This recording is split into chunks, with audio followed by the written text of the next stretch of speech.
Il est clair que mon oncle n'avait pas tort de vouloir me donner une éducation virile, mais il mettait trop d'enthousiasme et de parti pris. Je n'ai guère profité de ses leçons.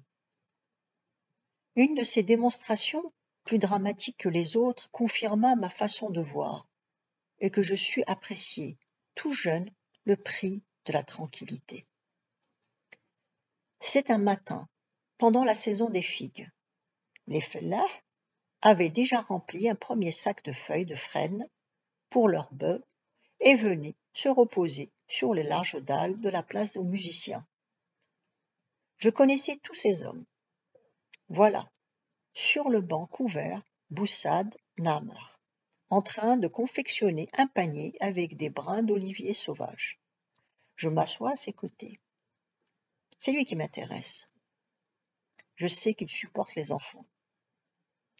Son visage noirot ne m'effraie pas, malgré ses rides et ses yeux pétillants. Il est nu-tête, parce qu'il fait chaud. Son crâne bosselé, sous des cheveux coupés ras, fait songer à une pastèque. L'échancrure de sa gandoura laisse voir sa poitrine velue. Il a placé dans sa chéchia renversée sa tabatière de corne. Les brins d'olivier sauvage occupent toute la dalle de marbre fauve. Il tient l'ébauche de panier entre ses jambes tannées qui lui servent d'étau facile à régler. Il taille et tresse en même temps. Je le regardais faire attentivement, mais j'étais trop près. Les brins, en s'entortillant, m'effleuraient le visage. « Recule, fils de Ramdan, le banc est large. »« Non, je veux apprendre. Va jouer avec ceux de ton âge. Tu attires toutes les mouches sur ta figure et tes yeux. J'ai ma place à la djemma comme tous les autres. Bon, mais prends garde que je ne te touche. » Tous les marmots du village apprennent de bonne heure qu'ils ont leur place à la djemma. Le moindre rejeton mâle y a autant de droits que n'importe qui. Cela, nous n'hésitons jamais à le rappeler aux grandes personnes avec autant d'impertinence que d'à-propos. Boussad me subit, se tut et continua son travail. Les brins d'olivier sauvage s'entrecroisaient plus ou moins docilement. Parfois, ils se cassaient. Alors, il saisissait un grand couteau bien effilé et retaillait le bout cassé. Je ne peux pas dire comment cela arriva. Je sentis soudain une chaleur douce aux sourcils, suivie immédiatement d'une douleur aiguë comme une piqûre de guêpe. Il venait de m'appliquer la lame de son couteau sur le front. J'y portai la main avec vivacité, je la retirai inondée de sang. Alors, je me mis à crier. Tous les hommes se levèrent, vinrent à moi. Je me débattis comme un possédé entre les mains du vieux qui me tenait et m'appliquait sur la plaie ce qui lui restait de prise au fond de sa tabatière. Un autre déchira sa gandoura, déjà en loques, et me fit un turban avec un morceau de la vieille étoffe. Le sang continuait à couler. Je continuais à crier. Boussad était pâle. Son couteau gisait parmi les brins en désordre et le panier informe. Il était anxieux et demandait en haletant si ma blessure était grave. « Tu aurais pu lui crever un œil. Ne l'ai-je pas averti? Il était trop près. Dieu l'a voulu. Je n'y peux rien. » « Tu aurais dû faire attention. C'est bien malheureux. Reste à savoir comment ses parents recevront le petit. Va chez toi, Morad, va. Dis à ta mère qu'elle t'applique la cendre d'un linge brûlé. » Je me dirigeai chez nous, ensanglanté, conscient d'avoir échappé à un assassinat, puisque les témoins eux-mêmes ne voulaient pas croire le malheureux Boussad qui jurait par tous les saints qu'il ne m'avait pas blessé exprès et qu'il m'aimait comme l'un de ses enfants. Mais il avait beau jurer, tous ces braves gens hochaient la tête en s'apitoyant sur mon sort. On ne pouvait certes ni douter de leur sincérité, ni les accuser de chercher honnêtement à envenimer les choses. La première personne que je rencontrai sur le seuil de notre porte était justement celle que la Providence aurait mieux fait d'éloigner à ce moment-là. C'était mon oncle, attiré par mes cris. Ma mère était sur ses talons. Ils virent ma figure barbouillée de sang, mon turban sombre et mouillé. Qui t'a arrangé ainsi, dit mon oncle.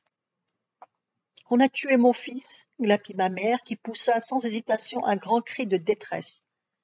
Je lui répondis de mon mieux. Mon oncle était hagard. Dis vite, qui? Pourquoi? C'est Boussad Namr. Exprès? Oui, il a voulu me tuer. Cela suffit. Mon oncle file comme une trombe. Instantanément, il a imaginé la scène. Ce Boussad, d'un soft rival, armé d'un couteau, se jette sur son neveu sans défense. Il veut tuer l'enfant, supprimer le dernier des Manrades. Mon oncle court, vole à la Djemma, armé d'un gourdin. Une bouffée de haine lui monte du cœur à la tête. Il va venger son honneur. Il va imposer aux gens le respect de la famille. Ma mère se précipite derrière lui, entraînant le reste de ma famille. C'est une course confuse. Nous n'avons pas le temps d'arriver à la Djemma que nous parviennent des vociférations. Je ne pense plus à ma blessure. Je tremble comme une feuille. La place est pleine de monde, telle l'entrée d'une fourmilière sur laquelle on vient de marcher. Je suis seule dans la bagarre. Où est ma mère? Où est mon oncle? Je distingue à l'une des sorties de la Djemma une grappe d'hommes se bousculant. Je vois nettement un cousin de Boussad lancer une pierre qui tombe avec un bruit mat. Puis j'entends un grand cri dominant le brouhaha. Un de nos cousins fonce dans le tas avec une matraque. Il soulève quelqu'un de terre. C'est mon oncle. À une dizaine de mètres plus loin, dans une ruelle sans issue, se déroule la bataille des femmes, bruyante et grotesque. Réplique.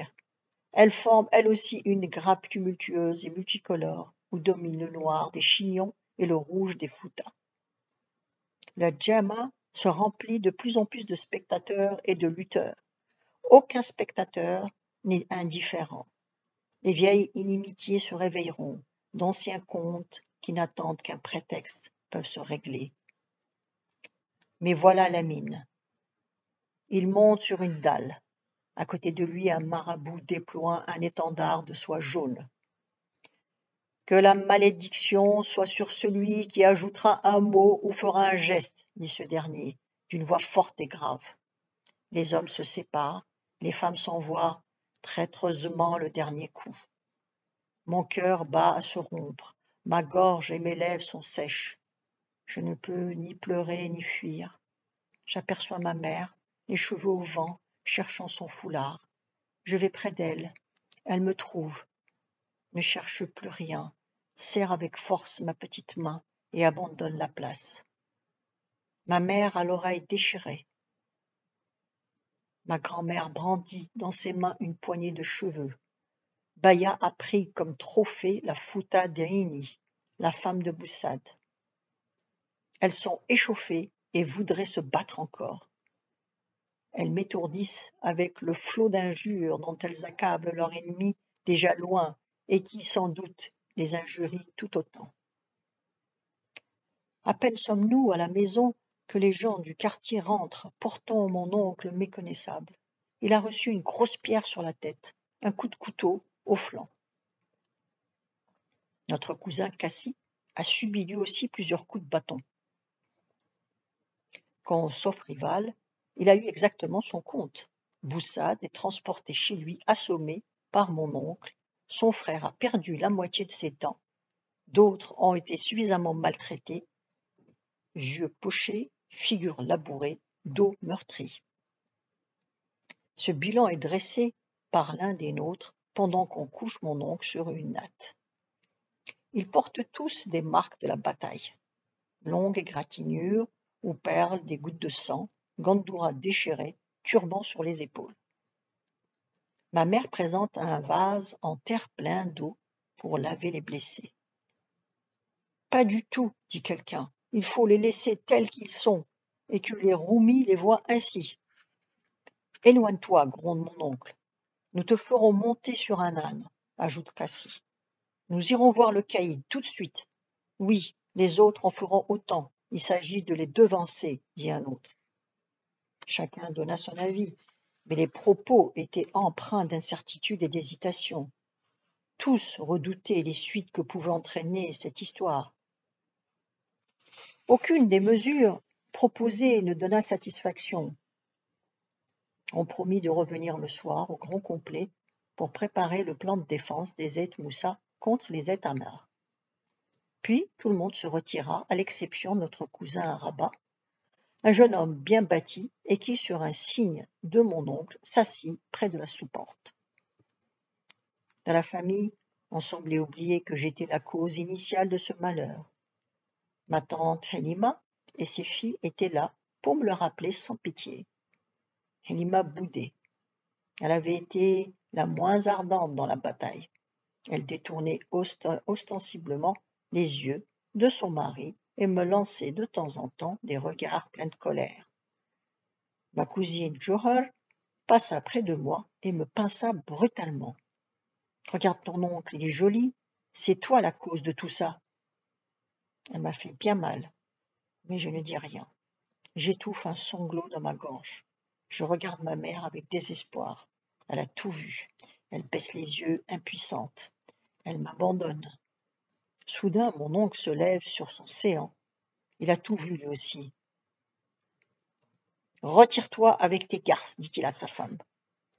Halima sort en grognant. « Approche, Fouroulou. Alors, tu as bien mal ?» Il me prend la main, m'attire près de lui. Je n'en peux plus. Mes yeux s'inondent de larmes. Ma petite poitrine se secoue.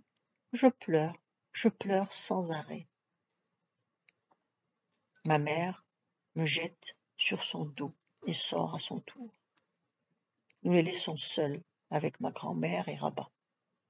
Pendant que la première lui applique sur les plaies une pâte noirâtre de sa fabrication, il donne au second quelques recommandations secrètes. Mon père est absent. Il est parti de bonne heure pour Tizi Ouzou avec une charge de raisins portée par son âne. Il ne sera de retour qu'à la nuit tombante. Il n'a rien vu de la bataille. Les États-meurs le savent. Ils sont capables de lui tendre un guet-apens, puisque nous avons eu l'avantage le matin. Tout notre sof est fier d'avoir eu le dessus. La chose a été décidée à l'unanimité. Il y a peut-être que nos rivaux qui soient d'un autre avis, et qui, à leur tour, avec le même ensemble, se proclament les vainqueurs. Seulement nous n'en doutons pas. Voilà pourquoi mon oncle a retenu Rabat. Maintenant, il le charge de se munir d'armes, d'aller à la rencontre de mon père et d'avertir quelques proches, parents décidés, afin qu'ils se tiennent eux aussi en dehors du village, à l'endroit présumé où viendraient se poster les ennemis. Lorsque mon père arriva sain et sauf à la maison, on se rendit compte, avec joie mêlée d'un peu de dépit, que ces précautions étaient inutiles. Heureusement. Dans la modestie de leur cœur, les Aït-Amers, ayant jugé qu'ils avaient battu les Manrades, étaient restés prudemment chez eux. À la vue des turbans sombres et des croûtes de sang, mon père entra dans une violente colère. Il se mit à jurer tout ce qu'il aurait juré s'il avait assisté à la fête du matin.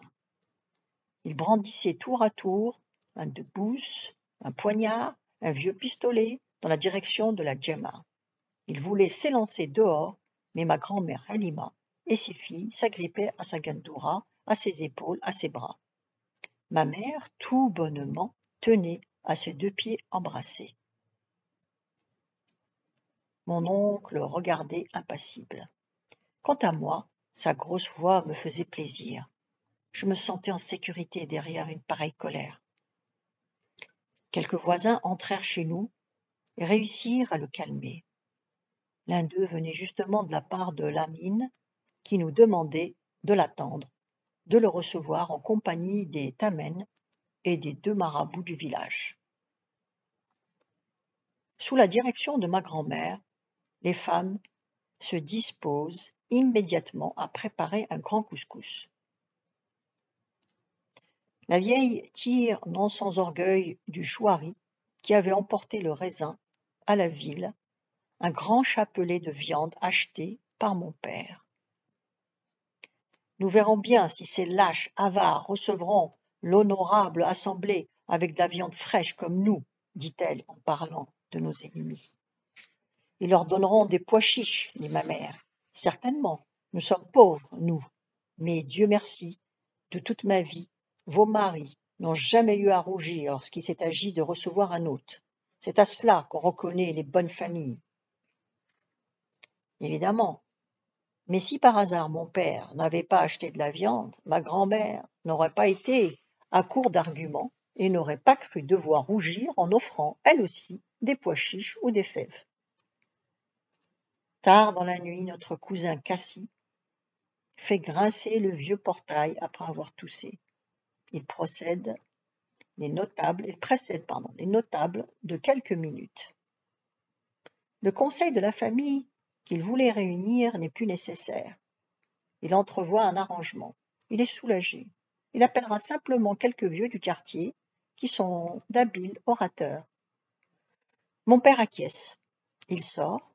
Ma mère, ma tante et mes cousines vont s'enfermer dans les petites pièces face à la grande maison où viendront s'assembler les hommes. Ma grand-mère, seule, reste près du canoum et insinue qu'elle ne pourra pas s'empêcher de dire un mot. Lamine arrive bientôt, suivi de 2 marabouts et d'une douzaine de notables.